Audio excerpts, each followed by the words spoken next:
B'investiment qawwi ta' 5 miljun euro, il-Gvern ħabbar l-introduzzjoni fuq il-Formularju Nazzjonali ta' Mediċina Innovattiva tat-tip GLP-1, immirata speċifikament għal madwar 2000 pazjent li jbatu bid-diabete tat-tip 2 u obeżità severa.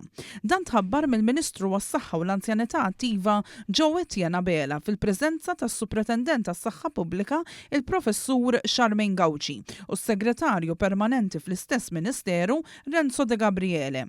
Il-Ministru tenna li l-introduzzjoni ta' dawn il-mediċini qed issir b'approach kaut, iżda determinat ibbażat fuq evalwazzjoni rigoruża kif ukoll fuq il-prinċipju ta' sostenibilità fit-tul tas-sistema tas-saħħa.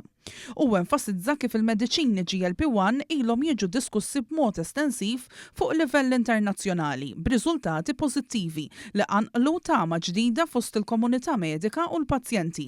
Madankollu qal li r-responsabilità tal-Gvern hi li jivvaluta dawn l-iżviluppi b'serjetà u prudenza fil-waqt li jisma' mill-esperti kliniċi biex l-introduzzjoni tkun effettiva u sostenibbli fuq tul ta' żmien.